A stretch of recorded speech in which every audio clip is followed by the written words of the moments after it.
Hey man. I was finna say, what's the verdict now? Because I've been hearing some different. They saying it's a video surfacing of what actually happened, and then Rihanna removed her from the Savage Fenty campaign, and unfollowed her, and Drake unfollowed her too. I don't mean she lying. I don't think that means she lying. I think it means there's way more to the story than we knew to begin with. I think that's what you said though, right? No, I think we was all on the same page. It was like, fuck that nigga. Yeah, three sides. The thing is, I was just like, bro, when something like that, it ain't no, if you shot her, it ain't no way of getting away from it. And if it kept proceeding where it wasn't tagged, ain't no lawyer can get you away. Johnny Cocker can't get you away without any cameras now. Oh my God. What happened to Virgil? What happened to Virgil? Ain't bad. I'm finna go do it now, but I ain't gonna forget. Yeah, Alright, I think I got some topics. I just Google like what is some topics that's hard for me to talk about. I'm just gonna go up this list. What's like on there? Depression and body image and all kind of shit on here. I'm gonna skip some of these bullshit. And this also like sexuality and relationships. Did you keep that? Yeah, I skip like losing hair. Like that's a good one. That's a funny one to keep. Alright, I'll just go through the whole. He finna grow his shit up. Zach got a hat on. He might trying to hide something. Bitch.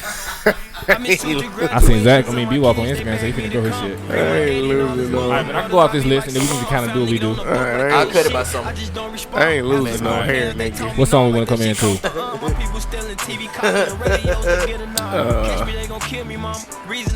Who's funny? Country Ryan or DC Young Fly? DC Young Fly. Really?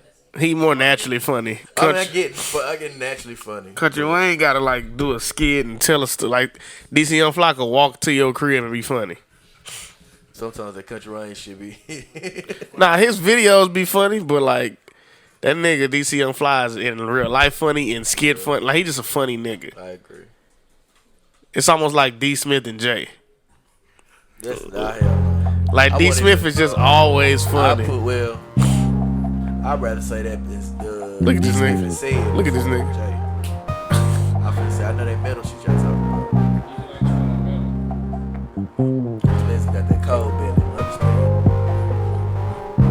I told you they finna be laid out in just a minute. Look at him. No, that's how he do it before he go to sleep.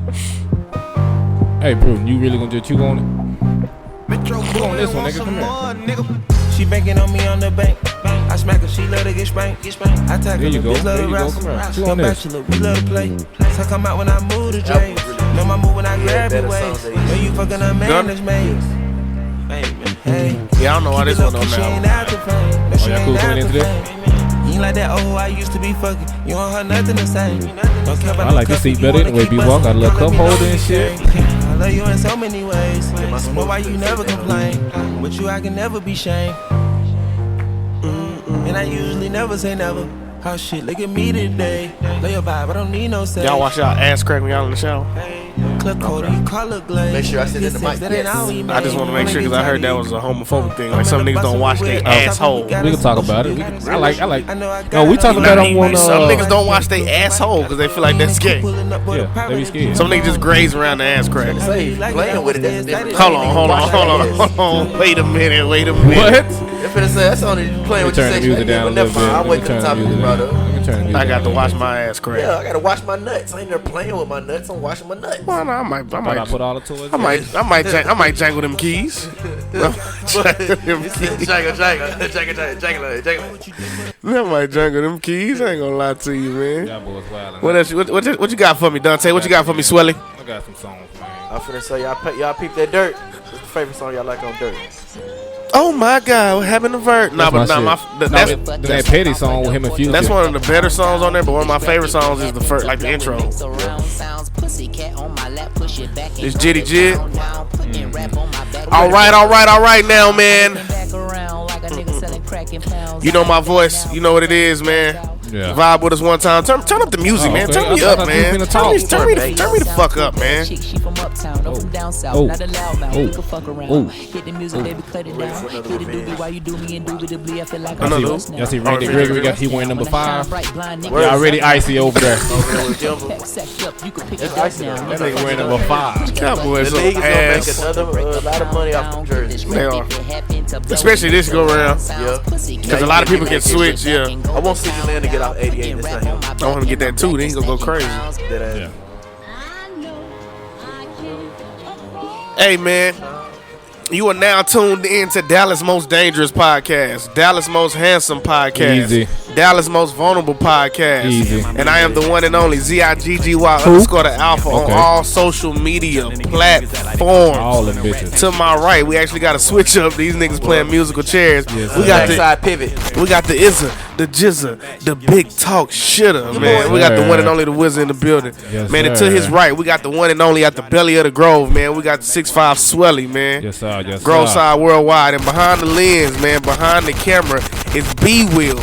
B-Will shooting like like Lou Will, man. Lemon pepper. And as a collective, man, we are Dallas' Most Dangerous Pod. These are my pod brothers, man. You know what I'm saying? Kind of like God brothers. These are my pod brothers. You see what I done there? I see what I did there. I see what you did there. Make you awesome. Yeah, man. Yeah, man. So it feels good to be back, man. How y'all feel, man? I feel great, man. I think from the last podcast, we got a lot of love and a lot of people liking that vulnerability A shit lot that of we was vulnerable doing. love. So it's hard to promote it though. I don't ever get that love that y'all talking about. It's But y'all hard. told me it's because I'm married. Yeah.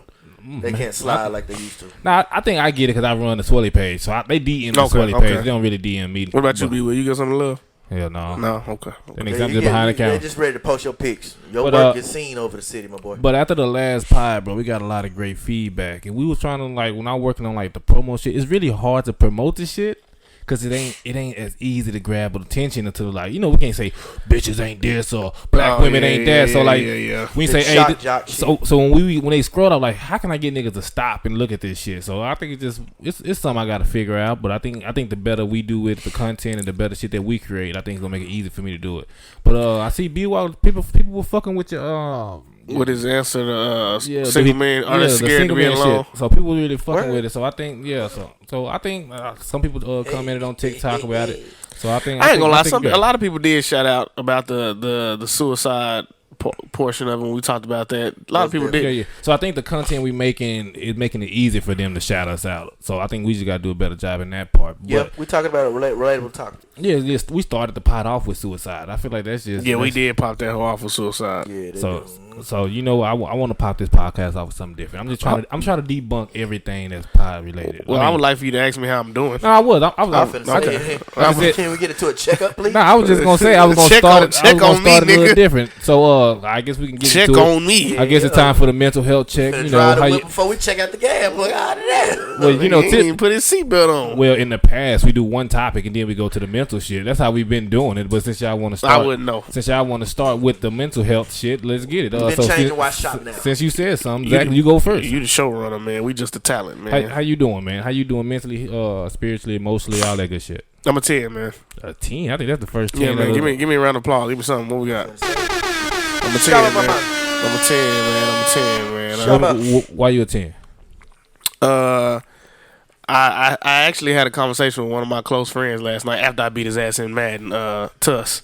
He invited me to play Madden at like 1 in the morning, so we got to playing Madden and we was just talking. Where he's at nowadays? Tuss is in Vegas. He actually getting ready to move probably out of the country. But we was just talking and we was talking about we actually got into some real deep shit. And we was just talking about life and peace and how, we are taught to, what I'm saying, what is right and what's wrong, and how, really we taught the wrong shit is the right shit. The shit we talk about all the time. And I think it just kind of put things into perspective to me and like where my trajectory is taking me in life. And then I hung out with B Will and his lady. Me and my wife hung out with B Will and his lady. Yeah, I saw that. And Shout out to Swizzles. and it just, I think you just start the more mature you get, because it ain't about age. I think I just started to realize like your peace is more important than any other bullshit in this world. Like the club is gonna be the club, bro. The social media, the internet gonna be the internet. Like you got to find your own peace in this world, and you focus on that and you maximize that the best way you can. And you just it feel good. You know what I'm saying, when you really work on that and it comes to fruition, like in your life. So. And you know what I'm saying, when you have a good day, you like, nigga, I worked hard to have this good day. You know what I'm saying? Like, I've been working on my mental, I've been working on my spiritual, my physical. So I've earned this good day. So let me ask you a question. You just said you work hard, or you worked hard to have your good day. Like, what are some things you do to implement in your day that were like, hey man, I'm having a good day because I'm doing X, Y, and Z? Waking up in the morning, not checking my phone, not being the first thing that I check is my phone. Like, I'll catch myself. Like, as soon as I wake up, I normally I'll check the time on my text messages. And then if I get caught scrolling through TikTok or something, I'll hear me put my phone down. I'll pray real quick. So try to do that more often. Not let my phone be the first thing I check if I can. And I ain't perfect. Sometimes I end up scrolling through TikTok about 45 minutes. They said it's an app out there that like won't allow you to get on social media until like a certain time. You set the time, but like so if you say I'm not getting on social media until 12 o'clock, like if you put that shit on lock, it won't even let you access those apps. So if I can find, I can send that shit to you. That ain't no shit that I'm gonna do, but I feel like I tell you, it take away from you being self-disciplined when you gotta put barriers in front of yourself. Yeah, that's like deleting Twitter from your phone, and you're not solving the problem. You're just removing the problem. Right. But trying to make sure that's not the first thing I do. Positive affirmations, like, you know what I'm saying, throughout the day to myself, and you know what I'm saying, to my wife, and let her know, like, you know what I'm saying, I got you, we got us. You know what I'm saying. Drinking water for damn sure. Yeah, gotta stay hydrated. Sleep on that, but drink more water. Catching myself when I find myself being jealous, a hater, or passive aggressive. Okay. I think those are the biggest things. So we're gonna put a pin in that right there because I want to get everybody mental health, and we're gonna just start right there. So, B-Wall, how you doing, man? I'm doing an 8. Spring break is over. Yeah, so. Can you bring us some water here, intern? Appreciate it. We just got anybody that help the pie. We just say intern. I ain't said that. I am not for the I don't need one. You get to be Will. I got some water right here. I appreciate that. Thank you so much. If anybody appreciate it, it's us. I appreciate this morsel of water here. I'm not here for that. I'll stop how I'm feeling to tell you thank you. Bro, no. Hey, B-Way, niggas switching up today, bro. Every time somebody do something behind the camera, we call them interns since season 1. No matter what it is. You can do that. Okay, I respect it. I respect it. But, my girl walked in and put her cheeks on the camera. Those niggas gonna be like, oh, I'm gonna use that as a clip. We gonna get some views off that. But nah, I'm about to 8. Spring break is over. So back to the regular 9 to 5. The bridge is over. Dead ass. But nah, everything is good overall. Just doing some more preparing for my class in April at UTA. So I don't know. That's kind of getting hard for me because I know so much. I'm trying to construct what I want to teach. Just write shit down. That's what I've done. So. Make it shit. It's March Madness. Do a bracket. Shit, this more important. Then computer gets shit like this more important. I got slides on one page. Hey, slide 1, slide 2. I'm going very encrypted, but okay. I can't complain. Family good, money good, body good. Y'all get in the gym somewhere around the corner. So it's on you. I'm trying. Someone gonna get whatever body I give it. That's very true, but hey, it's all about what you want to do. I'm trying to go to Hawaii. I feel sexy. You say you're trying to go in Hawaii? I don't care how I look. Okay. So B-Walk at 8. So we averaging about like a 9 right now on the podcast. I guess I'm like at a 9 too, man. Like damn. Like B-Walk said, spring break. We ain't have to do shit this week. But also, what I did this week, I made a conscious decision. Like, bro, I'm gonna keep up with my workout regimen, my eating shit, my water intake. Cause journal. It's so easy. Yeah, I got it's under there in the clothes right there. But yeah, it's so easy to like when you have a break and you ain't got to do shit when you don't have to get up. It's like I can work out later. I can do that. But what I'm trying to do is make a healthy lifestyle. I'm trying to like incorporate it in my everyday life, so it don't feel like damn today I gotta go to the gym. But it's like I've been going to the gym every day, so it just feel like that's what I do when I wake up. So that when I like eat shit, I be like, all right, I'm not. Well, I think it make it easy because the bad shit ain't like I was when I was a little young. I do sound a little old, but when a burger at 22 don't hurt like it do at 30. That burger be like different. Shit. Like it's like you got a shit. It's just a hard ass ground beef patty sitting. Yeah, so like last night, me and my girl went to get something to eat, and there's a couple or somebody behind us eating a big ass burger. And we was like, God, had like 3 meats, like some it bacon. Looked good. Like if you wanted a burger, it looked like a good burger. Nigga had ketchup, spring. He went crazy on it, but to me, I know how that's gonna make me feel. So, but right now I'm just doing good. I'm trying to I'm really taking day by day and just try to do when I'm learning this is like I guess free game. But what I do is whatever my hardest task is the other day, I try to do that bitch first. And lately, it's been getting my ass up to the gym. So like, if I just start the day off and hit the everything gym, else gonna be everything else easy to do because it's like shit you always do. So I think that better man than me. So but that's exactly. So I might bring that back for my free game. But yeah, that's pretty much. I'm like at 9. So we still averaging about like a 9.5 right now or 9.2. I think. D Willie, where you at? I'm at a 9, baby. Oh yes, sir. Yeah, I went. We got 9s, baby. I went and checked the out whole podcast. Checked out the house this morning, man. And we got walls and everything up, so I'm feeling foundation. Good, it's all there. My boy said it's all there. It's all there. Boy, gonna have the backyard back up, boy. I see. Yeah, man. I can't wait to come over there. Get that Rubian grass. Get that Rubian grass, boy. So you can get different kinds of grass. Hell yeah, yeah. You gonna learn soon, son. A Rubian grass. There's different kinds. So of grass, we average at a 9.25 right now. That's the podcast average today. So you know that was that calculator. Yeah, you know I had to. I said 9.2 though. I said it before. I had to look it up though. I had to make sure I was right. I had to look to the left to confirm you can get a Rubian grass. I just made that name up, but I mean, man, you.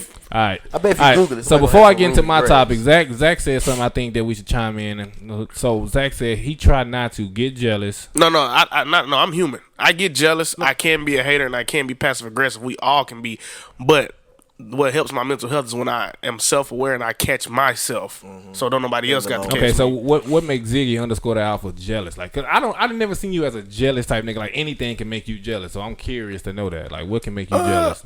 I think, bro, we're humans, so we naturally, as much as I say comparisons to Steve Joy, we naturally just compare what the fuck we got going on to what somebody else got going on, like the type of emotion that they have. And like, if any nigga say they don't ever get jealous, they're lying. Yep. We are human beings, bro. You could get jealous of a nigga's shoestrings, like, you know what I'm saying? Like, yeah. But I don't, like I said, like I think I look as highly as up to you as possible as I can look at any human. It's like, all right, I see, like everybody got flaws. I'm not trying to say you got a flawless life, but I feel like every aspect is like nobody is quote unquote better than me. 'Cause we can always have more. We can always have more. Yeah. I get that, but like as a jealous, I'm like, okay, Zach, like you got a good job, you got a nice wife, you got everything I can imagine that a nigga could want. It's like, so I'm just curious, like, what can make you jealous? Like, what is I something? think just being greedy, like the nature of human beings wanting more shit, but not realizing that that's not gonna add to your peace. Like, you know what I'm saying? Like, you get on Instagram and you see everything under the sun. You know what I'm saying? You see more cars. You know what I'm saying? You see more clothes. You see more shoes. You see more hoes. You see more money. You see all of that shit. So sometimes, in order to help me from being like, from being just like jealous about certain shit, I'm like, bro, like check yourself. Like, that's not your peace. That's not what provides you peace. It just, that's what you were taught and conditioned to believe brings you peace. Like, if you got more clothes, if you got more money, if you got more shoes, like what you have is your portion, and it's a good portion to have. And so catching myself and not comparing myself to shit and blocking out a lot of negativity. I think I saw this meme, I want to say, like a couple of days ago, and it said we should all know less about each other. Yeah, I agree with that. And I think social media done made it to the where everybody feel like they gotta have some insight into your life. Yeah. So I feel like that. But for me, I get jealous, but it's not as a material thing. The thing that makes me jealous is when I watch people have a conversation, right? And I be like, damn, why can't I do that shit? Like, it's some shit like I can see like a conversation flowing. I like, oh, this is a good ass conversation. I be like, and I be looking like, why the fuck I can't do that? Because I can't care. It seems like I can't care enough to inquire more information about someone, or it feel like sometimes the topic is not intriguing enough to me, and it's like just say you come like, hey Zach, I'm dealing with X, Y, and Z. If I don't really find that shit as like mentally challenging or something like that, I can just zone out, because I be like, this shit is so simple in my mind. You know what I'm saying? So like, but I do get jealous over people that like can actually have a great conversation about something that they're not really that interested in. It's just like, the art of conversation is something that I lack, and I see people have great conversations, even though it can be about bullshit. It's just like the way that shit flow is like I see my girl and her girls do it. I be like, they talking about some bullshit in my opinion at this time, but like the way they give and take from each other is like, okay, now your turn to talk. My time. When I do it, I be like, you can keep talking. Cause I don't you don't say shit. You just be like, man, right? And it's something I'm trying to work on. And it's something I'm trying to work on. So like, that shit is crazy. Exactly, that's me. I was like, man, what the fuck are you talking about, dude? Right. So it's like, but I like lately I've taken accountability of it. I'm like, I'm gonna get better at this shit. But the reason I want to get better at it because I think me and my woman at the place where we start talking about kids and all that shit. Because I refuse to have a child and I cannot converse with my child. Man. So like that's something I do get jealous of when I just see people have a great conversation. I'm like, why the fuck I can't do that? But I realized growing up, it wasn't that many spaces in my house to have a great conversation because you dealing with one of the topics I'm gonna bring up next. You dealing with the man up shit. Yeah. So I'm gonna talk about that next. But that's the point I get jealous. Would you get jealous of anything, Brandon? What do I get jealous of? Before I used to get jealous of me always having to endure bullshit. Before what? Like just in the past, like. Before you got more mature. Before we got like in the past when we stayed in the crib together. Like I was always going through some shit. Getting 3 steps forward for 6 steps back, and I was always having to pay for some shit, endure some shit, get through some shit. But I was like, damn, why the fuck? I was like, after I said, bro, why the fuck I feel like I continue to get picked on? But I looked at it like learning perspective. Bro, that shaped me to be emotionally stronger than a lot of things. Like a lot of things don't bother me. Because at the end of the day, bro, it's just a trial that's going to end at the end. Steve Harvey said it in the best way. Hey, Steve Harvey got me rolling on the internet right now. I ain't gonna hold a lot of Steve Harvey. It's a lot of Steve Harvey. It's a lot of Steve Harvey memes right now. But he said, bro, if you got to pass the worst day of your life, you already won. You got 100% win rate. Oh yeah. So, bro, as long as you he said I get my bad. I mean, he said think about all of the worst days in your life. He said think about all of those worst days. And he said you still here. He said, so you can make it through any other thing that you go through. He said, because if you think about all the days where you feel like this is the worst day of my life, he said, you're still here. Yep, 100%. So that shit was good. That shit was cool. I think the jealous thing, man, I think if anybody says they don't get jealous about certain things, I don't think they being truthful with themselves. And if you're not truthful and self-aware with yourself, it make it hard for you to progress. Like, it make it hard for you to evolve as a person. And I feel like it's accountability. So, you jealous anything B. Will shoot on Lou Will? Me personally, every time I say that, I gotta play the gun shit. I'm more of a competitive person. So it's like if I feel like somebody out there is like better than me at something, I'm like, damn, why I can't be at that skill level? Or like when it comes down to photography, like when I first stepped in, it was like a lot of people that I was jealous of getting attention, getting shares, you know what I mean, getting comments, showing them love, and I'm like, damn, like I've been up and working my ass off, right? And you know, they just get into it, you know, and it's just about they only getting it off of like people they know, people not actually off the work, around, not off the work. Yeah. So like that shit right there, I don't think that's jealousy for me. It's just more like competitive. I got the competitive shit as well because I be seeing brands. I feel like brands do like half the shit we do or like a quarter of the shit. I be like, how the fuck y'all getting attention? And like that shit is really ass. But there's no way you can say that shit is ass without coming off like a hater. It's like, bro, you not doing shit. That's what I'm saying. Like I be like, bro, like you really not doing shit. Like you getting a lot of help. Like these people are like doing this shit for you. But what I'm learning, bro, like what the fuck does that even matter? That's what I tell myself. About them getting help? No, like I'm trying to find the words to put it into like for like the listeners and for y'all to understand. So like if somebody is, you know what I'm saying, like being better than somebody at some shit, like what the fuck does that matter? Like why do it matter to me to like have somebody better than you? Yeah, like what the fuck does that matter? Like I get being competitive, but like what does that fuck? Like why? Why does it mattered to me because I'm like, damn, my hard work and my dedication is going unnoticed. But no, it's not. It's not but because if you cherish it, you know what I'm saying. If the people in your closest circle, the people who are your peace, like if they understand and they encourage and they believe it, what the fuck do it matter if these million? But I get what you're saying because art is made to be consumed by the masses. So like we're not doing this to be like. Shit, we love the podcast. You know what I'm saying? But you got to understand, even within that, it's all perspective-wise. Like, everybody's going... Some people fuck with our podcast for different reasons. Some people don't fuck with it at all. Maybe it's a hating perspective. Maybe it's they just don't give a damn about what we are talking about. But it's different strokes for different folks. That's what I've learned in this lifestyle. You're not going to be for everybody, and that's okay. Like, it's okay, like... Sometimes, even though in business you want to be for everybody, because the more you more your clientele, the more things you're gonna sell, the more money you're gonna make, the more your name is gonna range out. But I guarantee you want more quality people that fuck with your work, support your work, and it's gonna genuinely push it out than quantity of a whole bunch of people that just give you Instagram likes but don't genuinely fuck and won't push your name forward. Because a lot of people will post your shit but won't share your shit. They won't speak your name in the Exactly. rooms that they in because they afraid Then if you get in those rooms. I shared you on Instagram, but I guarantee if you go and we're not asking for that. You do that at the generosity of your heart. That's the one thing about anybody that run a business. I'm not asking you to do anything for me. But if you say you fuck with me and fuck with my vision and fuck what we doing, then it should be just at the kindness of your heart. That's what you do if there's an opportunity involved. I think I just don't care. No, you should. I care that we put out good content. You know what I'm saying? I care that we do cool shit that we like to do. I care about, you know what I'm saying, what we do, you know what I'm saying, to the level that we do it to make sure that it's up to the part that we think it should be. Yeah. But I don't so much care about the outside person's opinion. Okay. If that makes sense. But I understand what we doing. Like, this shit is a sport.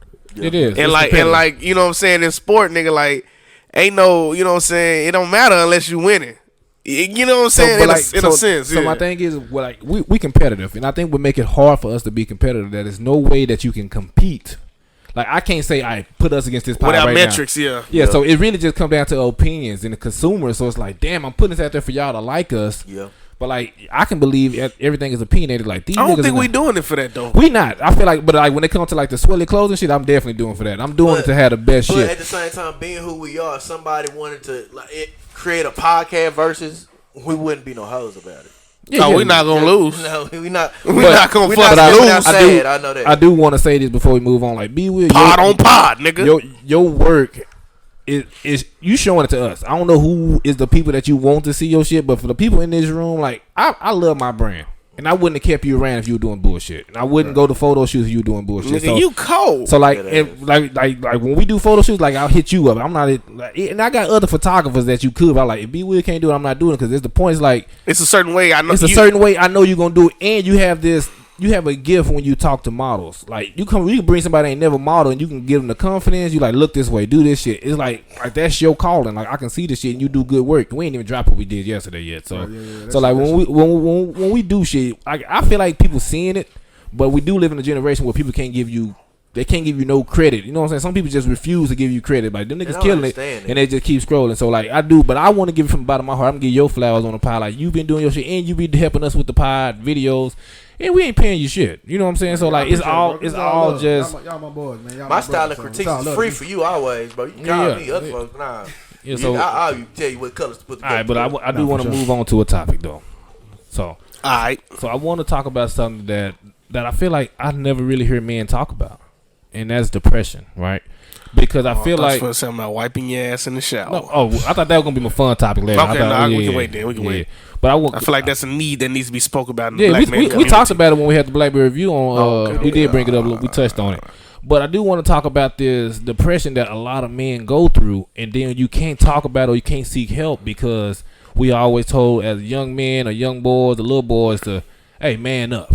You know, like, you can't be sad. Like, no, you sad, man up. You know what I'm saying? So, like, let's debunk this shit. Like, I want to give the listeners, or I don't know what I think our age group that listens to us is like 25 to 34. So, like, what do we have to say to that young man that's walking here and say, I'm depressed? Like, how do you tell him it's okay to be depressed? Because depression is not a choice. I don't think it's a choice. Fuck no. It's not a choice. If you've ever been depressed, you know it's not a choice. Right. So, like, so what can we say to the next generation to, like, debunk that? Is it like, it's okay to be depressed? Like, what do we... Because I've been depressed, and I've never really worked through my depression. I've been depressed by a lot of random shit. But, so, like, if I'm coming to you, Zach, I'm going to ask you, like, hey, man, I'm depressed. Now, you talk to me one-on-one or B-Walk. Like, talk to me, help me get out of this depression. Let's walk through it right now. I think the first thing about when it comes to people being depressed is that you can't coach somebody out of a depression. Like, I think that's number one. Like, knowing that, you know what I'm saying? Like, it's not my job to coach somebody out of a depression. What it is, my job is not even my job. But what it is to help them is to be there for them, to listen to why they're depressed and not. Because I used to have this thing, and Corinne will tell you, I used to have this thing with toxic positivity. Example.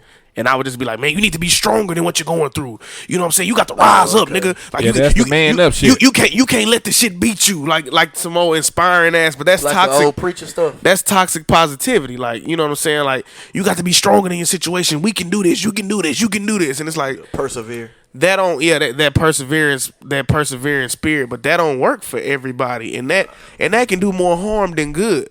You know what I'm saying? When you who taught you that? My mom is like that. I've never seen any situation defeat my mom until she got sick when we lived in DeSoto, and I realized then she began to understand mental health. So she began to, what's up, Pleasant? Then she began to understand mental health, and so I think that kind of helped me realize, okay, now I can be more vulnerable about my mental health. But I think not giving them toxic positivity, literally hearing them out, letting them know that it's okay to feel how you feel. I think a lot of times we don't allow people to feel how they feel. Like we want to, in a way, we want to control the way they feel, and like we want them to. We like, man, I understand you depressed, but like shit could be worse. That's the worst thing you could tell somebody is that shit could be worse. Yeah, and I think everybody always try to go to someone that has less than you to validate their reasoning for saying the man up or nigga. Yeah. So they're like, bro, I'm doing bad, bro. I'm struggling week to week. They be like, but you're not living on the street. You be like, bro, what the fuck they got to do with what I'm dealing with? If my house is on fire, bro, don't purchase somebody's house that done burned down before. Don't do that. Yeah. Like okay, that's fine, nigga, but we talking about me right now, like. Don't do that. And I've learned I have to not be a narcissist when I'm talking to people about shit that they going through. Because my way of relating is instantly like, man, well, I feel what you're going through because, and then I give a story about myself or something that I dealt with that was similar. And I have to realize that you have to focus and make this entire thing about what they going through and be there with them for what they have going on and not trying to instantly relate, because sometimes I can't relate because I don't know what the fuck you going through. All right, so what can we do as men to develop that safe space to let you allow someone to come in and talk to you though? Because I feel like we don't even give nobody that space to say, hey man, I'm dealing with something, or because we always go through the same shit. Hey, yeah, that ain't shit. You know, you can do it. I say this, bro. Like us as black men, the first thing you got to do is just really just listen to somebody. Like actually listen and let them know that, hey, I'm here for you. Talk to me. Listen. I'm listening to what you're going through. You know what I mean? Because that's the first thing. That's like the first thing somebody can do to actually start getting through depression. Is know that somebody's there to listen. Because most people don't even want you to even try to help. They just want you to just listen, just to be there for them, just to make them feel safe, make them feel comfortable. And another thing is us as black men. Sometimes, like most of the emotions that we deal with. Like how to handle them is foreign to us, because sometimes we say, like a lot of people say, oh, you shouldn't feel that way. You're a man. Or only females feel that way. You know what I mean? Or stop acting like a little bitch or shit like that. But it's like just like letting the men know, like, hey, it's okay to feel that way. Yeah. You know what I mean? But that's what I'm trying to hit on. As far as male black community, we got to take the responsibility. Understand that it starts with you. Understand that like. A lot of things bring upon depression, but it's not anybody's job to help you self-analyze what the depression is doing to you. First, you got to come to grips with that. But hold on. Before we go there, I feel like I disagree with that because sometimes you depressed and you can't really verbalize. Like, bro, I just feel something that's not right, or like this is not working. So I think sometimes I do agree. You got to internalize and figure out what it is. But like, sometimes you actually need somebody to help you guide you to where you need to go. That's what I'm saying. I'm saying internalize it and accept it. Not accept it that it's going to stay like that, but accept there's a problem. Okay. Some people will shy away from it and they won't speak on it, and they'll just sit there and ingest it instead of realizing it and then seeking help. Because depression only gets worse when you sit there and let it dwell on it. It don't seek the actual help, or it don't even open up the conversation for it to lead to be something successful. Okay. I think, man, the biggest thing about like black men and men in general when it comes, you got to be a more intentional friend. Yeah, I think that's the biggest part. Okay, so break it down. Like, okay, I think I keep trying to give examples. Just talk to me personally. Like, what can I do to be a better friend? Cause I think I'm pretty damn great. Better than surface level check-ins. I think that's the thing. Like a lot of like we said before. Like, okay, you know what I'm saying. You good, brother? Yeah, I'm good. All right, man. I just wanted to check on you. Like, okay, like, all right, bro. Like, but I feel like if I give that platform, like, that's showing, like, you know, this not against. But okay, if I say you good, question I feel like question for you then. Okay. if I was to say, Dante, you're good, and you're not good, you're gonna say I'm good. You right. You get what I'm saying? Yes. So I feel like there's better ways to ask that question. So what is the line between like inquiring more, like, bro, are you really good? And they're like, bro, I'm good. And then I say don't even ask the question of you're good. Ask, hey, bro, how you been feeling? What's going on? Don't say you're good, because our first reaction to that is I'm trigger. good. You say, oh yeah, I'm good, bro. Yeah, I'm good. Yeah, because a like lot when of your parents used to ask you how was school. You're right, because a lot of like Good. black men feel like if they not damn near dying, I'm good. Yeah. I got a chance to get over this shit. You got to ask, like, hey, bro, you been going through anything? Like, you got to find different ways to ask, are you good? And that's when that's what simply becoming intentional. Because when you're intentional, you're not asking surface level. Right. Like, you actually give a damn about what you carry, and you actually being intricate about the question that you ask. Because when we meet up together, be like, hey, bro, you been good? It's quick. We gonna say, yeah, I'm quick. good. It's just like Work, money, house. How's that doing? Even though you be like, damn, I wish I didn't say that shit because I'm actually feeling something. But you like, shit, we already passed it now. Yeah. And you just keep on going with the conversation. The next door. Like you got it. You can't say, hey, bro, you doing good. You got And that's where the conversation and the question comes from me. Why is it to the point where you're always trying to mask something? Like the more and more you mask something, the more you're not dealing with the problem. You just continue to let it linger on. That's what we taught as kids. That's like, you have to be good. If you're not hurting, you're not dying. Or you That's what I'm saying. It's something that you were taught. You have to be good. I was telling somebody the other day. My bad. I don't mean to cut y'all off. I was telling somebody the other day, man.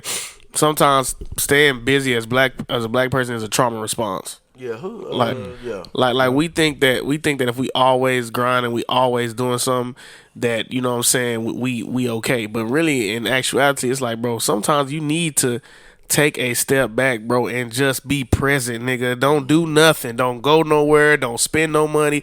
Just be present in your space, bro, and be appreciative of that, and not thinking like, damn, I'm not grinding. Somebody behind me grinding. Oh, they probably resting too, my nigga. Yeah, you know what I'm saying? They probably chilling, bro. Like, you can take a day off, nigga. Like, you know what I'm saying? Like, it's like something I was actually in the car the other day talking to my girl about it. It's like when we going through some shit, we dwell in it. You know, we sit there, we process it and everything like that. And I was like, you have to give yourself room to dwell in your happy times.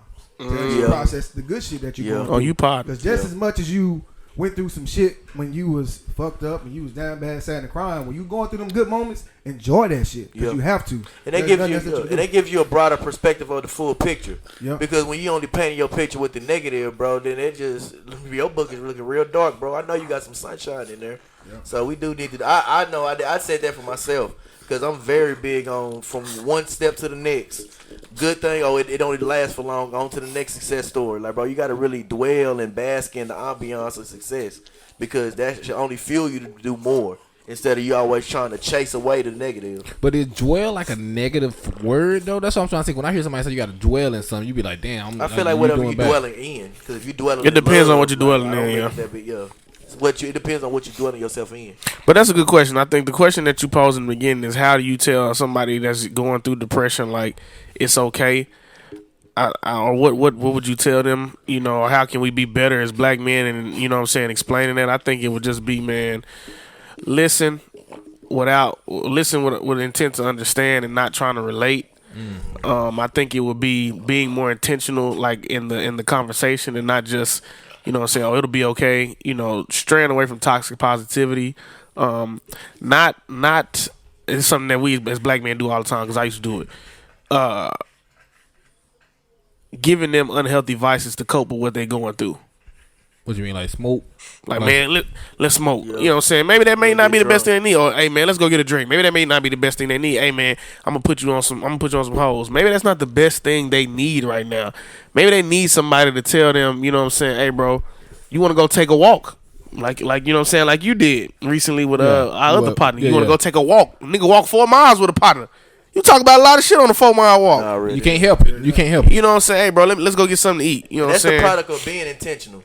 Because, I mean, you can intentionally call somebody on the phone, and there can be something, and y'all can share genuine time on the phone. Yeah. But when you get them out of, like, because the thing is, that's getting somebody out their comfort zone when you in their face, and now I got to break down. Hey, bro, you okay? Yeah. I can see it on your face. Because on the phone call, I could be miserable. Yeah, bro, everything all good. Man, what's up? We gonna link. So That's definitely, I look at that as the representation of being. All right, so my last question with the depression, we said what they can do once they know they depressed. Like, what can we do better as black men to let you know that we available for you to come talk to me about your problems? Because I feel like we don't do that at all either. It's like, if somebody dealing with something, you can see somebody dealing with it, but it's no way to like, or no way we've been taught to be like, hey man, if you dealing with something, come talk to me. Because if a nigga pose a chat in the group chat like, hey, everybody good? I ain't heard from nobody in a minute. Everybody like, yeah, I'm good. Or niggas won't So I left the group chat. Right, it's so like, impersonal. So what can you do to let people know that like, hey man, you can talk to me about your shit?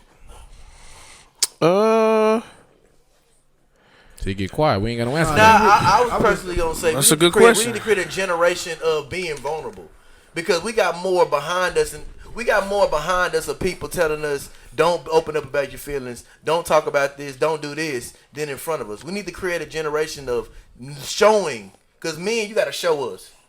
Men in general, we from the show me state. In order for me to believe what you do, you got to show me. But I don't. So we just see. I don't think it it stopped there at men. I think just people in general, you got to show them. Like you can't just say, hey, y'all good. But I think like how I went to that walk. I think next time I say, hey, they go for a walk. I think like okay, now I know what's gonna happen. You know what I'm saying? It's just. But this is what I'm saying, and this is the thing when it comes to gender wise, women don't have no problem doing that. They do though. Like I think that's the misconception that when it comes to like the gender roles and shit. I feel like men think like this is men shit to deal with. This is woman shit to deal with. No, I'm not looking at it I feel like both sides of the spectrum dealing with the same shit. I just feel like we are missing the communication barrier, so I can allow you to say. I think I know what it is for men. I think that we have to be open and willing to truly love our friends, like really like I think or love other men as to love on other men too, and not and get this fucking homophobic, you know what I'm saying, mindset we got ingrained in us, and not be afraid to love on other men, like hug your brother, bro. You know what I'm saying? Hey, I love you, bro. You know what I'm saying? Like I tell y'all niggas every time before we leave, hey, I love y'all. I love you. I tell y'all, hug them. You know what I'm saying? Let them know it's okay. So now, because a lot of times when you tell a nigga you love me, be like, what the fuck is wrong with you, nigga? It do come off as like nigga, what? Cause you be like, damn, nigga, you love me, like nigga. Now, like I said, it's the homophobic you think something shit. Wrong? It's the homophobic shit. Hey. You think something wrong, so I think it's the homophobic shit. You be like, nigga, you don't love me, cause you always think it's like relation wise, like you want to do something to me, like I love you, bro. And, like and that just comes in a system of a lot of things that we need to unlearn, and it starts, like I said, going forward, just being transparent, open to do those different changes.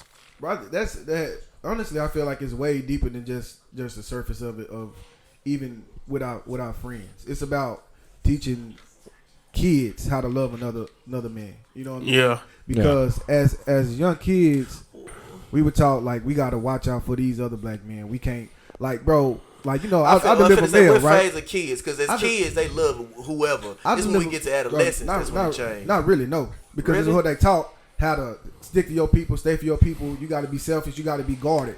We as black men are guarded as hell. Guarded as fuck. Definitely from when it day comes one. to another black guarded man, right? as fuck. Because if I walk up to you and I don't know you and I see you in the street, I'm like, what's good, bro? How you doing? You be like, oh, this nigga friendly as hell. When it's really, I'm just showing love. That's wild. But in reality, I'm really not friendly. Like I can, like some shit can go down, shit can go left. But I'm just trying to show another black man love. Like I be out there delivering mail, and I see another man. I'm like, hey, what's good, bro? How you doing? Them niggas just look at me or don't even say nothing to me. Prime example is when you out somewhere and you see another nigga who you think kind of. Oh, that nigga kind of cool. I'm cool. That nigga kind of cool. He an alpha male. I see. The first thing in your mind, you think, I beat this nigga. Oh, yeah. But it ain't even about the alpha male. I think no. Why? Don't know him for shit, bro. I don't know why we do that. But I beat that nigga. No. You right. But my shit don't stop with the alpha male. My shit stop with any fucking body. If I see anybody on the street, like I always. And it's like 10 times worse when I'm with my woman. It's shit like 10 times worse. Like I beat that nigga ass. Every situation I'm gauging like, okay, if he say something, do I think I can whoop his ass, or what's the best way to? You know what I'm saying? I'm always thinking like so that. We trigger. So as men, we trigger our damn self some shit that's not even. Last night, like I was walking with my girl. I was drinking. I walked past a group of like 6 niggas. I said I could take 5 of them niggas right now. Why? I can take at least 5 of these. Why? That's you or the liquor? Man, probably both. But it's just like it's ingrained. You like, bro, like I could really just whoop all these. Fuck all these niggas. Right now. Whoop all of them. But we gotta get out that mindset. Get out there and get your shit. Get out there and get your shit curb stomped. Because your ass beat. Is a positive. 5 niggas. Somebody gonna get me. Yeah, always. Right. But in my mind, I feel like I'm gonna knock one of you niggas out, and then I'm gonna knock. You feel crazy, bro. In my mind, I be looking like if this shit go, I can hold these niggas off long enough for my girl to get away. That's how I'm looking at it. But like, yeah, but it's not even like. Let's go back to the "I love you" part. Yeah. Like, how often do a young man tell like they dad they love them? Cause I remember growing up a hell of a lot of the time. Me and my mama, I love you, mama, love you, love you, love you. Me and my dad didn't have a lot of moments. Like I think black men would go with this. What's understood ain't got to be explained. Type shit. My dad struggles to this day, y'all. My dad is 59. 59. Mm-hmm. He struggles to this. He'll be 59 soon. He struggles to this day to say I love you back. And so but what I have done to convict him and hold him accountable is my brothers, my three brothers. I have gotten them to the point where you're not getting off this phone till you tell me you love me. I'm not letting you off. I'm not. And now. So when they talk to our dad, they like, "Hey, I love you," and he like, "Hey, my dad is quick. Oh yeah, man, I'll talk to you later." No, nigga, I love you, because he didn't experience that. So like, I think it starts with, you know what I'm saying, like we, bro. I don't think people understand our generation, bro. A lot of the changes that we fighting for, we not gonna see. Our kids might not see it, but our great grandkids, they're gonna see those changes. Like when it comes to like just love, when it comes to black people, a lot of that. I didn't have that dynamic. Like it's not a time when me and my dad don't say we love each other. One thing I was never down with my pops. He said, "Bro, we grew up where." And again, I'm not trying to come on my dad, but he said we grew up with an era where some people kiss their sons on the lips, and I'm like, nah, bro, you ain't gonna kiss me. I love you to death. My dad, my dad has never kissed me on the lips. Kiss me on the cheek, kiss me on the head. Ain't nothing wrong with that though. It's not. Ain't nothing wrong with that. I said that's not how I need to show diminish my love. But at the same time, I've never had that. So you're not gonna kiss your son on the lips. When he a baby, I say baby, yeah. But I don't think I'm kissing. I don't think I'm kissing neither one of my kids, boy or girl, on the lips. I just feel like lips is a little too much. But like, there's so many body parts you can kiss that's not lips. Wait a minute. Forehead, cheek, shoulder, arm. Like I don't have to kiss you on your lips to show my affection. That's my opinion. I feel you, but it's kind of but why? To what I'm saying. Because I've seen reports and shit like babies getting kissed on lips, getting these big ass bumps and shit on their face, and I be doing that shit. So like, I'm not finna hold my fucking kid. I tried to trap him. He got out on one. He went to scientific. He got out of that one. Right. Protecting the bump. It's not like I think it's gay type thing. I just think I feel like a kid shouldn't have to be kissed on the lips. No, but that's my fault for like over sexualizing situations though. I know that I'm over sexualizing that shit. Baby's gonna kiss you on the lips regardless, bro. They show love, bro. Yeah. But that's me. But no, I'm saying like, you know how like you done seen aunts and grannies just like, come here, kid, like damn, why you gotta kiss nigga on the lips? Get your dick sucking ass on. I don't know what you been doing today, so but like I feel like some shit. With your lips off my goddamn kid. But all right, so let's switch gears. So I think since we doing more vulnerable shit, I think we should have a platform as well to do self-care for men as well. I feel like we should get into the self-care bag. I feel like we should teach niggas. Well, I ain't gonna say teach. You can teach me something. So Zach came to the pod like, bro, I just learned that niggas do not wash their ass and get in between their ass. I scrubbed the asshole. Right, and I didn't know niggas wasn't doing that either. I didn't know that. Like, niggas out here with crusty butt cheeks. Yeah, that's just negative. That's bad.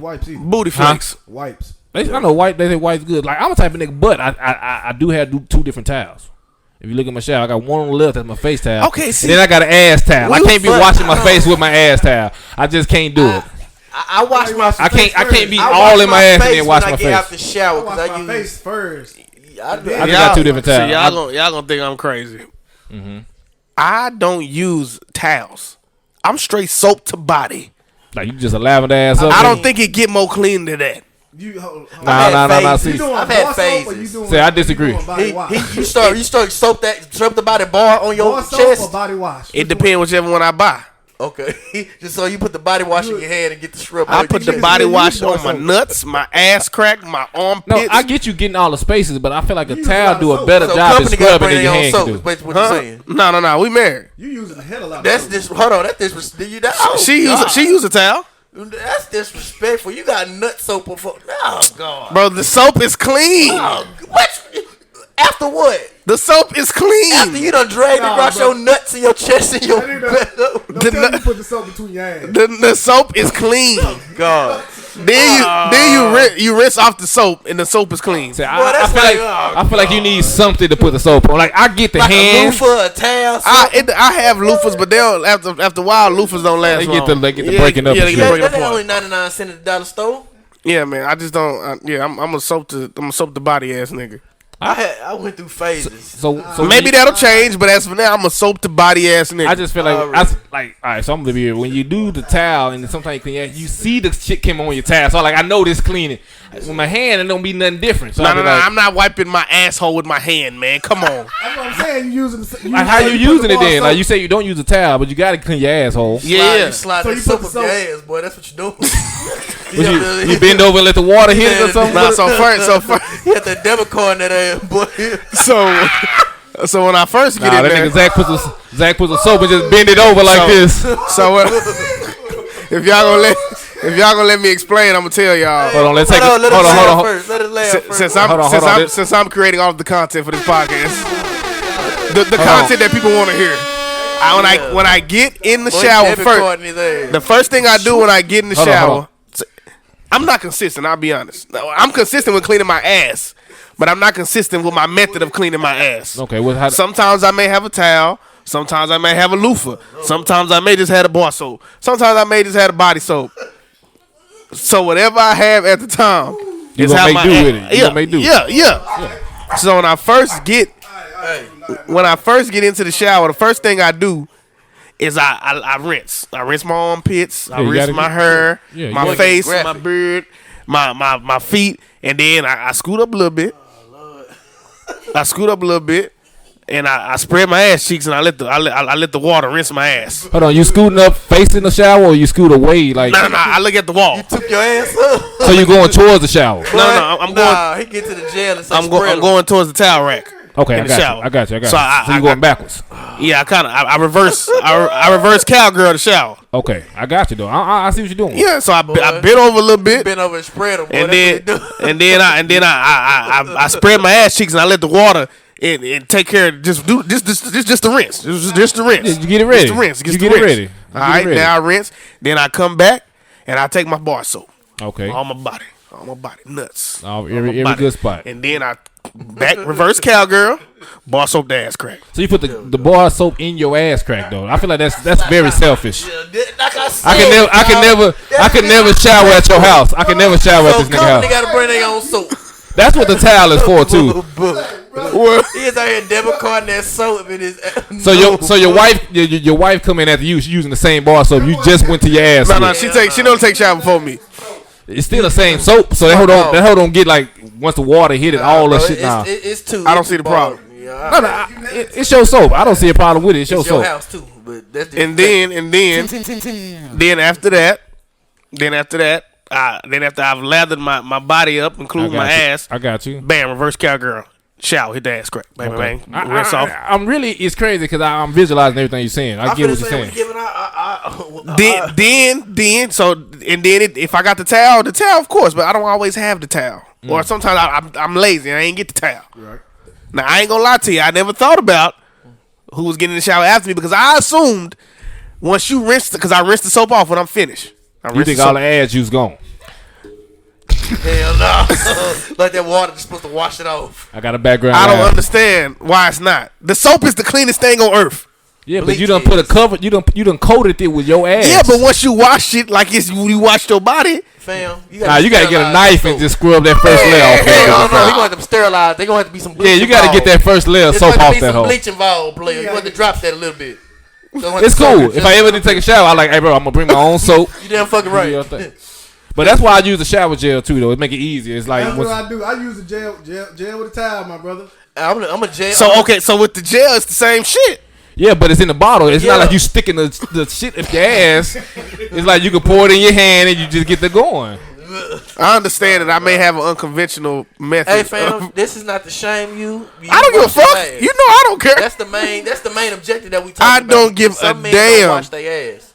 You just use those. I want my ass to be the cleanest of clean. I can feel it. Hey, all right, so do it yourself. So let's pivot off that. This is something else that deemed suspect or a gay thing, but let's talk about pedicures. I feel like a lot of men. I live and die by it. What? I feel like a lot of men do not get their feet done because they feel it's homosexual. Right. They think it's something gay. They think it's a woman thing. So let's talk to the men that don't get their, because Zach got a nail tech that got on first name basis. Mimi. Off of McKinney, Uptown Nails. If you need a nail lady, go check it. No personal, you get a neck massage, you get like a shoulder massage, and I get a gel manicure. I don't get the bullshit. The gel manicure is better than the just a normal manicure, because the gel manicure, what they do is they put a extra coat of the white clear polish or the clear polish on your nails, and it keeps your nails stronger throughout time. So if your nails are always breaking, then the gel manicure stops that from happening. And I get the round cut because I don't like my nails being squared off and look weird on I got weird looking fingers. So if I get a square cut on my fingers gonna look like sausages. I don't get that. They ain't living right if they ain't getting no pedicures, because that's godlike shit. I get both, Manny and Petty. I don't. You don't? Why not? My feet you don't get no pedicures? Huh? My feet ticklish, bro. I'm ticklish. Me too. It's okay, bro. It's okay. I tried it. I almost kicked the lady in the face. I tried. You just gotta get to touch him. You know that you ever seen that TikTok when they say, "Hey, he say he dead." All right, tickling the nigga feet. I would have got caught. Hey, dog. I would have got caught because I ain't with that, dog. You gotta just tell them you gotta touch you a certain way, bro. I get it, because I'm ticklish as hell on my feet. Yeah, touch you a certain way. When they rubbing your feet, they trying to rub it to be sensual. Touch my feet. They be jacking your feet off. Like, you don't. They be feeling good too. They be jacking your feet off. I be like, come on, fam. I ain't coming for all that. Just scrub the little shit. Get your cheese grater. The only time I gotta make it through when they get the scrub a little bit. Once they get the scrub a little bit, not the cheese grater, but with the fuzzy tail, I'll be like, oh, come on, hurry up. Hurry up. She use I just want to say before we move forward, I don't think I'm alone in how I wash my ass. Are you still on that? I try to get off of it. I feel like it's a lot of people in the world that maybe wash their ass like that. I did when I was younger, but like I said, I went through phases. So you was a soap to ass nigga too? Yeah, when I was like young, middle school. Then my mama said get that loofah. But all right, so I think I see the problem. Not the problem. I ain't gonna say how y'all wash our ass is the problem. But I do see why I think you two have this ability to use a bar of soap. I grew up with two brothers. We had one bar of soap, so it was never no nigga you could use the soap on your ass. But you grew up with a younger sister. You never had to share soap. You know what I'm saying? Y'all grew up by yourself. By the time, yeah. So, like, my whole life, it was like, nigga, you better not put the whole soap on your ass. Like, that shit, like, what the fuck wrong with you? And then you can see, sometimes you can see a nigga, like, pubic hairs and shit on the soap. Like, bro, which one of you niggas using the fucking soap on your body? So, like, that shit got nipped in the butt early for us. So, like, I get that. So we got the male hygiene. I'm trying to get all the shit for all of. Get your nails done, man. Ain't nothing worse than. Okay, what is the number else that dealing with male hygiene that is deemed that? Might want to be careful right here. Yeah. Like, what is something else that we could do to groom myself that people like that we don't do because we got quote unquote shave your nuts, man. Yeah. Manscaped. Shave your nuts. Shave your ass. Shave your shit, man. Don't know lady.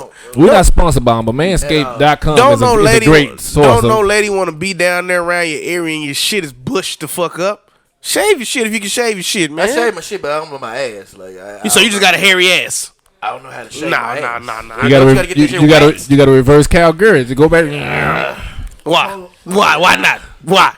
I mean, I know how to get my nut. I know how to get my nuts. Why you wouldn't cut the hair at your ass? Because most of the time, to cut my ass. I don't know. So, look. So, like I said, I'm gonna give them a plug. They not paying me, but go to manscaped.com.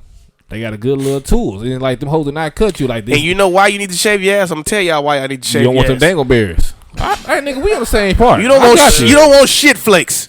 Now, if you wondering why your drawers ain't letting, you can wash your ass as properly as you want. If you go throughout the day and you have a stressed day and you sweat a little bit, your asshole sweating too.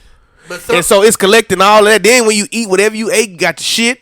Man, cut the hairs around your ass. Along with that, men need to utilize wipes. After you wipe your ass with toilet paper, you need to use a wipe as well. It still ain't enough. Just like you say you need to shave that layer off that soap, you need to shave that layer of shit off your ass crack. I don't know I don't know how we got on these topics. We supposed to be really deep and really watching ass. This sure is some decent topics. Right. We're trying to help the next person. I'm just saying, man, Manscaped, you got to shave everything. Niggas finna come in with the smooth shit on they girl. Yeah, I'm gonna have bowling ball nuts. Real smooth. Bowling ball nuts. I'm not too worried about my ass being smooth. I don't want to go back. You don't. What that nigga Drake say? You don't do it for men because men never notice. You do it for yourself, B-Walk. As long as my nuts and my balls is good. All right, that's you. I ain't gonna lie, Flaky ass booty. When you cut it, it's an adjustment period. You got to go through. Your ass feel a little. But after that, I don't know if it's itchy. Just you can tell there was something there, but that ain't there no more. Manscaped got the blade on here for $69 on Amazon. Go get it. I'm telling you, man, they got some good shit. All right, so this is my card. Wash the bottom of your feet. Wash the bottom of your feet. A lot of niggas get in the shower and they dead skin on the bottom of their feet. They don't even walk. And nigga, I never realized. So as a kid, you don't have the funk that you have as a mature man. You don't have the same kind of funk, right? Yeah. So as a kid, they would always tell you what they used to always say. Don't forget to what? Wash behind what? Wash your ears. And wash your ass. I done heard all that shit. Have you ever swiped behind your ear after a long day and smelled it? I don't think I ever smelled it. Boy, smell like a sweaty AirPod. That shit be bad. That shit smells like. That shit smell like hell. It smell like hell. Wash behind your ears and wash the bottom of your feet. Yeah, it stink. It's bad. I was like, how did the back of my ear get this stanky? Nah, bro. Your shit smell like you was listening to farts all day. I'm trying to tell you, bro. Wash behind your ears and the bottom of your feet. That's what I got. I don't know. It's just crazy that and again, bro, people raised differently, but to properly bathe and understand. Yeah, niggas don't be washing themselves right. Yeah, apparently. Or some niggas just use the whole tissue block and just. Hey, Zach, I learned a lot about you in these last 2 episodes. It's just. I'm confused. I'm just saying, man. Hey. If you ever wondered how I was showering at DeSoto. All right, so let me ask y'all a question. I'm glad we didn't share soap. I'm so glad. The soap is the cleanest thing on earth, man. That's all I'm saying. That's bleach, please. All right, so I got a question. All right, we had a little bullshit. I hope the listeners like that shit. All right, so my question to y'all now. This is open-ended, however y'all want to answer it. So what does joy look like today to you? Like, what is your joy today? Like, if you wake up like, this shit brings me joy. What is that?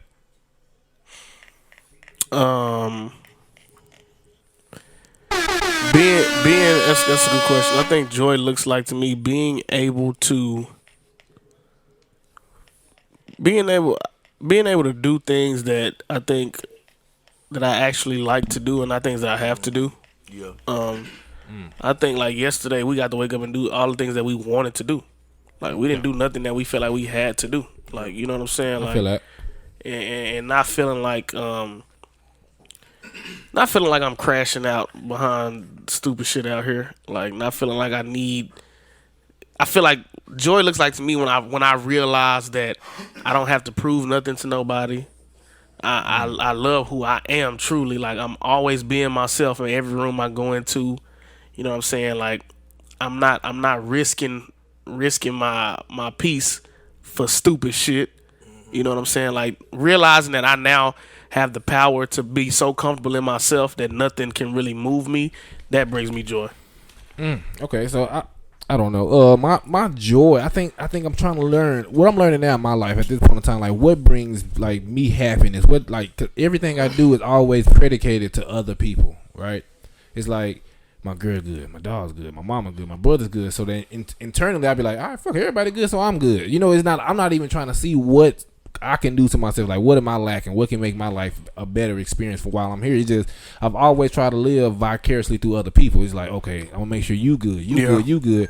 And then I've never took the time. Now that's why I asked y'all what joy look like to y'all, because I'm curious. Because it's like I don't know what joy look like to me because I always find it in other people. Personally, for me, joy, and I've been finding is living more in reality than doing things for social media's sake. Hey, yeah. Like that's me. Like y'all already know. So what was you doing for social media sake? Nah, it's not what I would do for social media sake, but every time you go out, people got to post their food. People got to go out and show where they at. People got to show out and show who they around. People got to show out and see what they done picked up.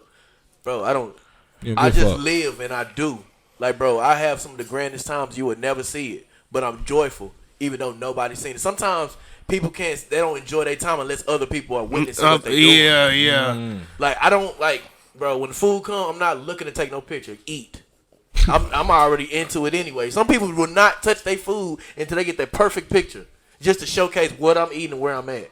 They really don't give a damn. But what I'm learning, like I do get the picture shit. I take hella pictures of my food, but what I'm learning, I don't post them hoes. Like I like to look at my gallery, like damn man, my girl went to here. We ate this. Go get some of that shit again. Yeah, that's how I do it. Now if I do post anything, it'd be probably like me cooking or some shit. It's just cause I feel that. But like I do get that, and I feel like on the flip side, people feel like if they not seeing you post shit, They don't think you doing. they're like, oh that nigga B-Walk ain't had no fun in about 3 months. I ain't seen a post. Bruh said, "Hey fam." And I had to look at it. I was like, bro, but I understand myself. He said, bro, I ain't seen you posting in the gym lately. I know you. That ain't meaning that you ain't going. I said, bro, I ain't missed I'm at least 3 to 5 days in the gym a week. That's been like that for the last 2 months. Yeah. I think not feeling like a slave to the internet bring me joy, bro. Like being able to like the shit I like, not caring if don't nobody else like the shit. Like if I fuck with this show, this shoe, this food, this toothbrush, like I get obsessed with things that people could not give a damn about, but I used to want people to give a damn about the shit that I was obsessed with. Yeah. So I think now having that confirmation, like I'm so sure of who I am, that bring me so much joy because nothing you say, nothing you do, nothing can fucking move me. Like I'm so sure I'm me, nigga. Like I don't care. And you feel that when niggas walk in the room. Like niggas feel that when you walk in the room, like, damn, that's him. Like that's that, like not I'm that nigga, but like that's who he is. Yeah. And like that shit makes me so happy, bro. You can sometimes see in people's eyes be like, nigga, you acting right. Yeah, that's not you. Yeah. What about you, B Will? What brings you joy? Really, when I found out how to not to give a fuck. I thought you were going to say when I found Jesus. No.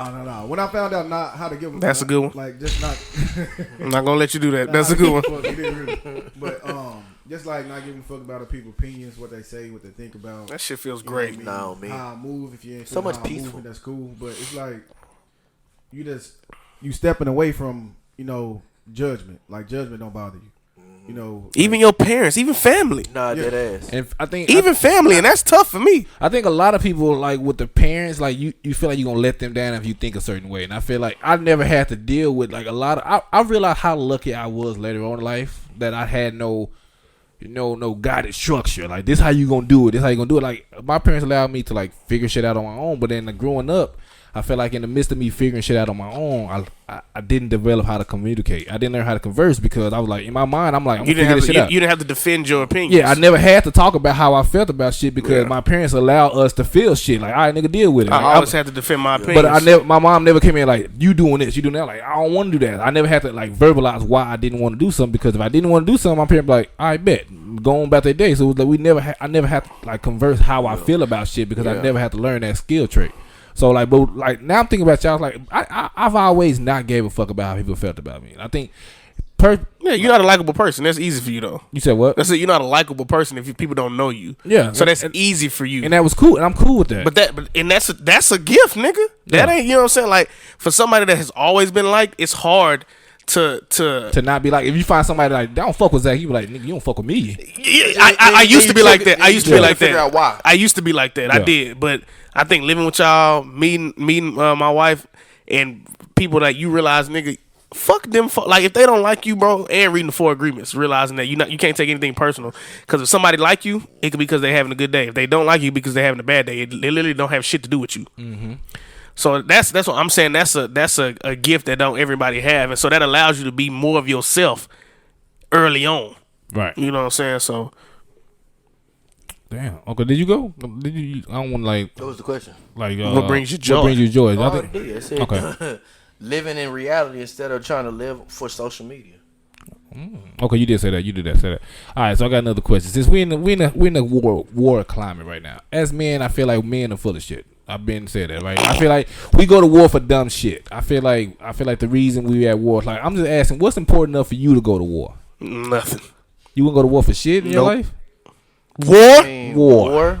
What is it good for? Like, I'm not saying war. It don't have to be. It don't have to be a scale as America versus somebody. It can be a war in your neighborhood. It would have to be family generated. Like you can have a war inside your own family. I'm just saying, what is something you like? I'm stand on this shit, and I'm willing to like. You not gonna turn me off this because I feel like me personally, when I have a thought and something I'm gonna stand on, it's like nigga, I'm standing on that shit. Like war. We talking about like AK-47 war. Nah, I was gonna say it don't gotta be to the scale. It don't gotta be the scale of America. I was about to say because I don't really. It can divide your family, like your mom's side, your dad's side. What is something you want? Because I don't appreciate men talking to women a certain way, but I'm not going to pull out a grenade for it. Yeah. Why not though? Cause I ain't finna die. That ain't got shit to do with me. I talk to the women in my life, right? So do you really like say that you are ally if you're not willing to like stand on that shit? I'm not willing to die. I finna say, but so you really don't. I feel like if you're not really go that extreme, you really don't give a fuck. I'm not willing to die because that's the thing though. That's me. Die for me to that's be me ally. Personally. So you willing to die for some shit? If I stand on it, if I believe in it, I do. I think I won't, but I don't really stand on a lot of shit. It ain't a lot of shit. I'm like, I'm gonna stand on this shit. I'm only getting killed for my blood or my wife or my kids. I'm not getting killed for somebody for just because I want to show. It's a lot of shit. I ain't willing to. I think it's people. My wife and my kids. I think it's people. Bro. It's only people. It ain't about no circumstances. Just this person. Okay, cool. Cause I about to say because if I do not condone beating women, domestic violence, none of that. But you ain't jumping in there. I'm not jumping in there to get my shit beat. Bro. Because at the end of the day, I look at the scenario. Yeah, I stopped him, but I'm dead. Like I lost my life just to stop this situation. Bro, I can't do it. I can't. So I can't. I can't advocate from dead. I'm not. You can't. You can't. Yeah, I feel like, and I do feel like, I feel like people that's like would die for something is a very selfish approach. Yeah, because why you want to be a martyr? Like that shit, like don't get me wrong. Like I don't think that niggas that were martyrs and had died for shit that they believed in. I don't think that they wanted to die or they ever said that I would die for this. Like I don't think Martin Luther King wanted to die for black people. Casualties of a situation. Like black people brainwash. I don't think Martin Luther King wanted to die for black people. Hell no. That nigga wanted to live a long time. Like I don't think like you know what I'm saying. Malcolm X wanted to die for black people. Would he die? Yes, but did he want to die for? No. Yeah. I was just curious. So I go to war behind my wife, my mama. My kids, like that shit I would die behind. Like I love y'all to death. Yeah. But death, I don't know if I'm gonna die behind. I'll fight hard behind. When it come to us, it's gonna be situational. It's gotta be a situation where nigga. I'll fight hard behind you. I'll fight hard. I ain't gonna lie, I'll fight hard. Yeah. But die. I don't know. Flatline, I don't know about that one. Play. Yeah, I feel you. Bro, can't flatline, bro. I fight hard, like maybe up until death, but not into death. I can't do that. Hell no, I love y'all, but I can't. Yeah. You start feeling I'm finna die. Hey, nigga, you gotta tap out. You gotta tap out. Y'all got it, brother. Please, don't kill me. I ain't gonna never leave you stranded, bro. Hey, I ain't gonna do that. I ain't gonna let you die. Yeah. Nah. All right, so I got a question. I think no man I ever talked to have answered this question. I don't think. Like, what are some things that make you uncomfortable as a man? Oh, it's a lot of shit that make me uncomfortable as a man. I ain't gonna even hold you. It's a lot of shit. Yeah. What's like a lot for real? Like I'm saying, I'm learning because I'll be looking at niggas and I'm realizing that I put a lot of niggas on like a pedestal. Like, all right, that nigga's good. That nigga good. Nah, that's a lot of shit that make me uncomfortable. Like, it ain't got to be no sexual shit. Like, no. Opening up to somebody that I don't know, like letting you into my life. I didn't think about that. That makes me very uncomfortable. I was thinking about like everyday nuances. Oh, I ain't never did that shit. So that's because it just makes it uncomfortable. Not with anybody, but just like somebody that I don't know. I don't know how much you value or respect the shit that I'm finna tell you. I don't know if you can hold it. I don't know if you're gonna tell somebody. You know what I mean? Because that's like they say. Sometimes a listening ear is a running mouth. So you got to watch out who you talk to. Say it again. You know, that's Zach department with them kind of quotes. Sometimes a listening ear is a running mouth. That's my granny used to say.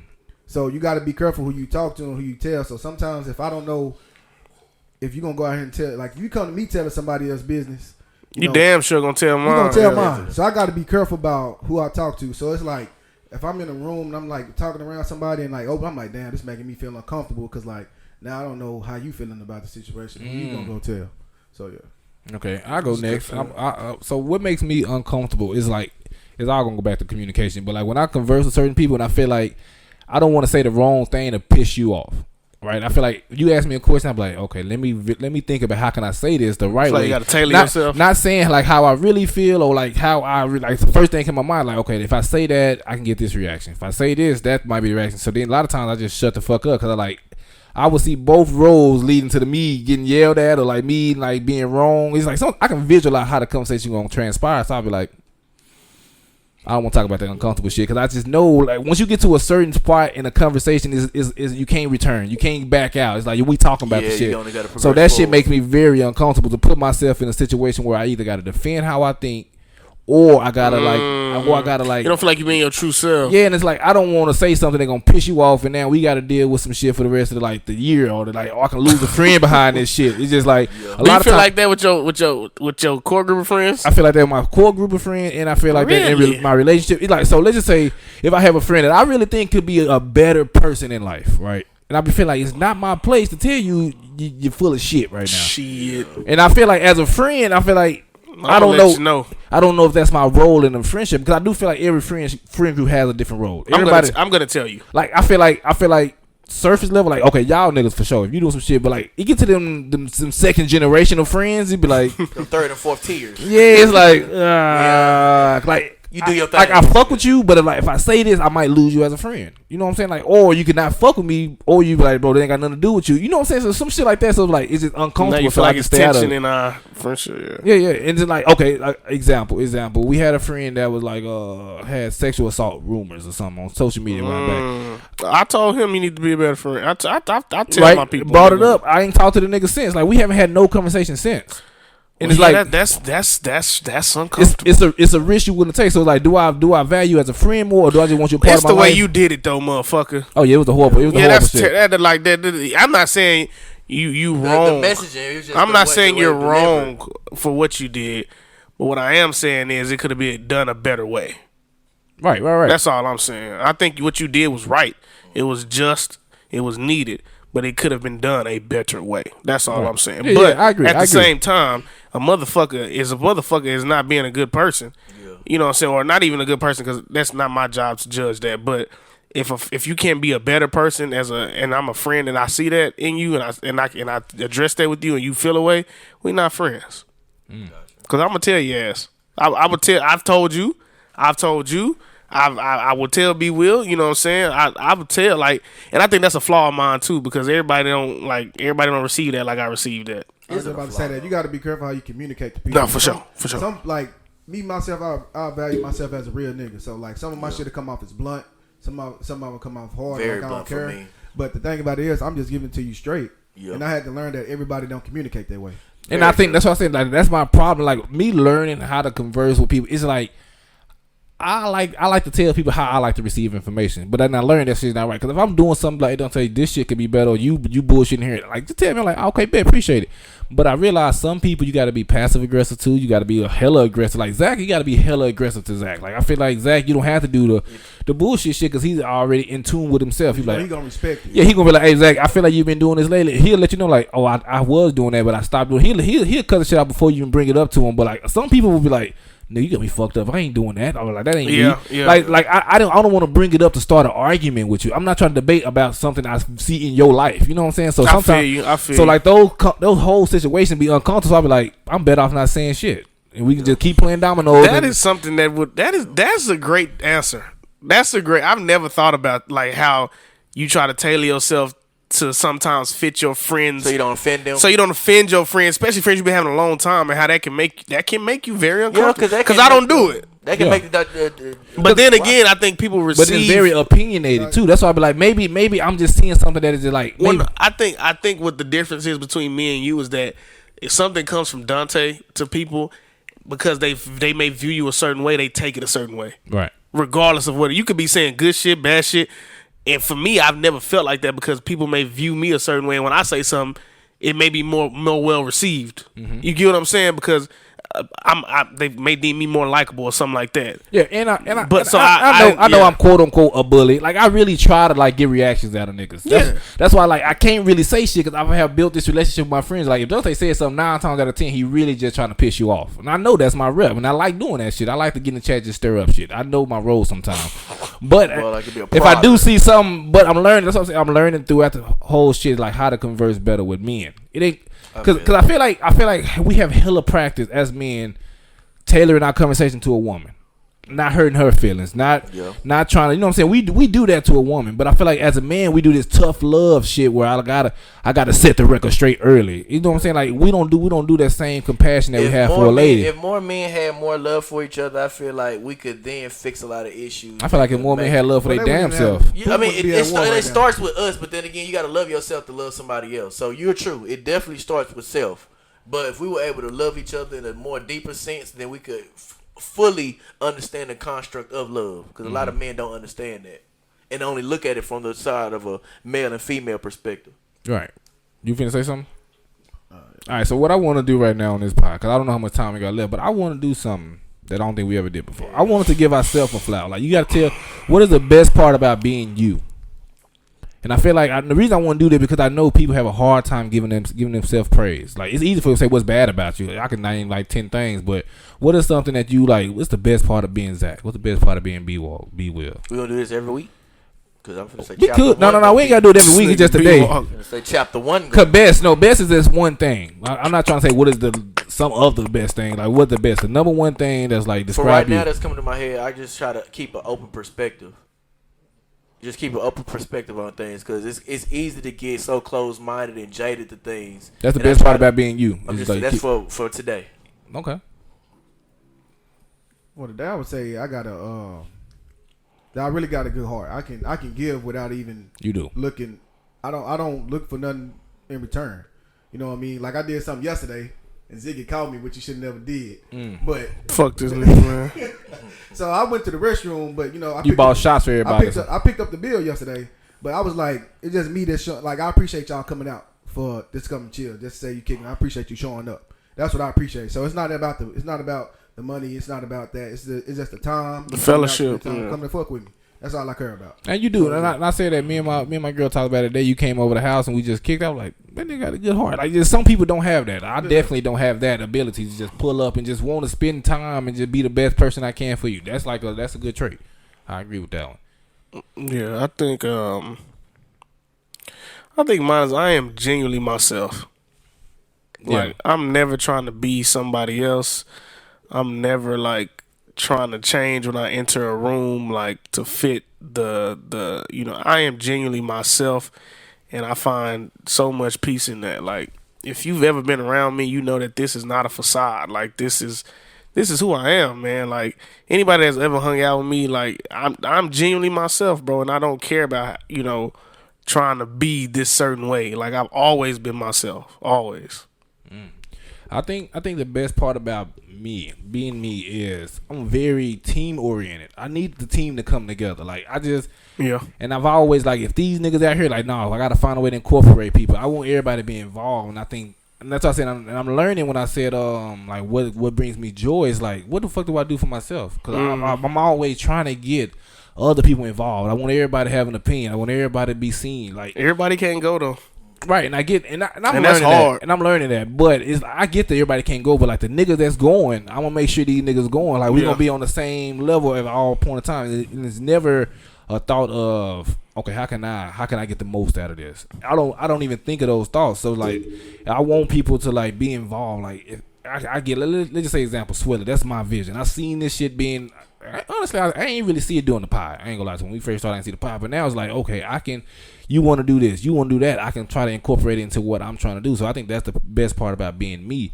And how much time we got left, Zach? I know B-Will got to go somewhere. Yeah, we got about 5-10 minutes. So okay, so I got one more question. I want to end it right here. Then. Yeah. So let's go back to your younger self. Let's pick an age. Just 10. 5. Nah, that's too young. Okay, you gotta be able to come here. 10-year-old. Okay, so like, everybody go back and talk to their 10-year-old self, and over like just. And what advice would you give the 10-year-old Ziggy? Like, or be? I need the grade we was in. 5th. It don't matter. Just younger you. You ain't got to be an actual like. Nah, that's how I can understand. Where you was at in life. Let's go. Let's grown then. Let's do high school. Like, so when you dealing with. Let's go to high school. So you can go back and talk to your high school self. Like, what would you tell yourself? I already know what I would tell myself. What? Yeah, me too. Don't harden your heart because people don't understand your love. That's my shit. It's on the week. You say don't say it one more time. Don't harden your heart because people don't understand your love. Like, I've always been a person that loved people. Like, I love, if you my dog, I love, like, y'all know, I love my friends. Like I love my family. And so like in high school, I feel like a lot of times people were so caught up on trying to be just like hard. Like niggas didn't understand that, and that love wasn't always reciprocated. So when I got to college, I kind of hardened my heart until I kind of found my people that really was like, okay, I was like, man, I'm not really fucking with none of that shit. Like I'm not gonna just be super like loving to everybody. Yeah, mine is don't diminish your who you personally are, cause you're dope as fuck. Do not diminish who you are, bro. I can actually see you going back talking to yourself, saying them exact words, like just how you said it. I can see that. Do not diminish who you are, bro. You are dope as fuck. All right, so for me, I think it had to be something emotional. It's like it's okay to feel shit. Like it's something like that. Like, bro, it's okay to like you hurt right now. It's okay. Like I had time to just say like a broken heart. A girl broke one feeling like fuck her. I'm moving on. Like, or this nigga, I feel like he hold me. Fuck that. He not my friend no more. Like, I would just shut shit out. It's like, all right, that shit non-existent no more. I'm not gonna feel it because like I'm never gonna see you again because I have removed you out of my life. Right? Like situation with me and my real dad. Nigga wasn't in my life. Seen him once. Didn't work out. Fuck him. Like, you know what I'm saying? That's how my mind operated. I never like, damn, how do you feel about that? So I think if I can go back back in the day and talk to myself, be like, hey, how you feel about shit? Because I feel like no one was asking me how I felt about shit. No, I never had the platform to say how I felt, so I done grown over the years, and that's people say like, "How you feel about this?" I be like, "Nigga, I don't know. I don't even know how to put my brain in that traction emotion, just like to start seeing how do I feel about shit." And that's why I think I cope with sports so much because the shit makes sense to me. Yeah. This X and O's line, this team versus that team is a winner, loser. It's a winner. It's cut and dry. Yeah. No matter how you feel, like the winning team gonna feel this way, losing team gonna feel that way. I know how that shit makes sense to me. But then when you start breaking down in like some different small shit, when I'm dealing with, hypothetically, this never happened. Like say your parents, like you see your parents fight. I never have to like you don't have to can't process that. But I see my brother get into it with my mom and dad. It's like that's just family shit. I never chimed in like how did that shit make me feel? I never gave myself the chance to feel like all right, they getting into it over there. I'm gonna go to the room. I'm out of it. I just separated. So I think if I go back and talk to my younger self, I would definitely tell myself like, hey bro, it's okay to feel and process your feelings. And I would give myself that platform. Me personally, I would say find somebody that you can open up to, and also stop holding in like your emotions, your anger. You know what I mean? Because I didn't really start working on mine until like 4 years ago, probably like 4 or 5 years ago. Probably about 4 or 5 years ago when I actually started to work on it and figure out like why I'm angry, why I'm mad, you know what I mean, and actually start to open up to somebody about how I'm feeling. So it just gave me time to process and start feeling better and start enjoying life more instead of just going through it, you know what I mean, in a low rate. Feel that. I like that. So what we gonna do now? You know the free game song where we gotta re-record that shit. We got more free game? Oh, I think that could be the free game right there. Yeah. So, we got that free game. Fuck it, I like that. Free game. That free game. That free game. I got the free game for me. Free game for you. I got the free game for she. Free game for we. From season 3. Stop playing with me, what? I'm the first nigga to do all type of shit. First free game, second free game song made up on the spot, man. We appreciate y'all tuning in to the Dallas Most Dangerous Podcast, man. We had a great time. We kind of shifting our focus and, you know, our theme of the podcast. So we appreciate everybody that's been, you know, giving us feedback about us being vulnerable. Creating a safe space for black men, and it's very, very, it can be uncomfortable, but, you know, we appreciate y'all for listening, appreciate y'all for taking it in, laughing with us, sharing with us. You know, hopefully some of the shit that we talk about helps somebody else out there, and, you know, help you to open up, you know, and help a young brother, you know what I'm saying, to open up, whatever the case may be, man. So make sure you like, share, subscribe, watch our YouTube, follow us on Swelly Inc. on Instagram, SWELLINC. Buy some clothing, buy some merchandise. You know, we appreciate the shares, we appreciate the posts, but tell somebody to tell somebody. And, you know, put us in any room that you in, man, whether it be through the podcast or through the clothing. Yeah, I like that. So like we already gave free game. I was say like shit, that was game. That was good, but yeah, like the game was free. Like I said, man, and we like feedback, man. If we could do something better, that you think we could do something better, just let us fucking know. Like I'm okay. I'm grown as fuck to know that we ain't perfect.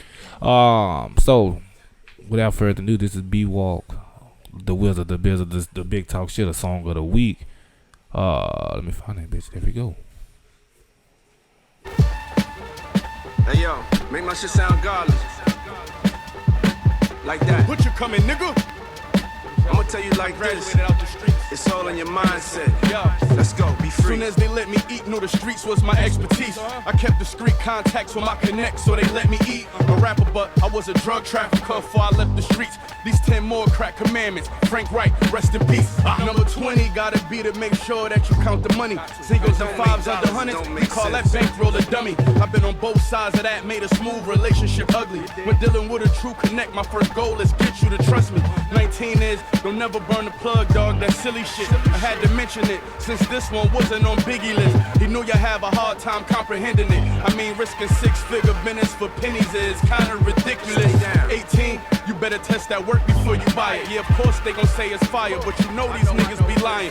Me and Fonz was OT with 80 racks, but that's on the driver. Drove back with the money, cause when the fiend tried it, he up and denied it. 17, take care of the people around you. They only appreciate how you value loyalty when they eating beside you. You a worker, the boss wouldn't be here without you. You do the dirty work from the 1st to the 31st, but I see they forgot you. 16 hard for niggas, but you got a stack. You got some racks. Soon as your name started buzzing, you got attached. You should be spending that money on re-ing up and not a sacks. It's only cool being dressed in designer if your dollars match. 15 a good one. Listen, most people confused how we spend our money on whips and jewels. They think we fools. If I'm a drug dealer's view by a Benz or a chain or two, go broke then sell everything in a week, you'll be back like new. So basically, fuck all that spending on clothes and tricking on hoes. Only buy shit that can be sold. Cause you gon' need a plan B if your trap phone's starting to get cold. If something happened to your plug and your bills starting to get old.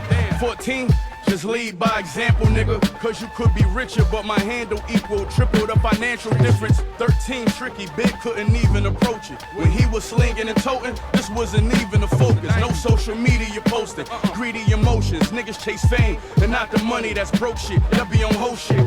Rule number 12, I noticed one a little too well. Stand for something to fall for anything. Respect is like a shield. You gotta go wherever this shit taking you if you for real. Play for keeps, use your steel, and hopefully you shoot to kill.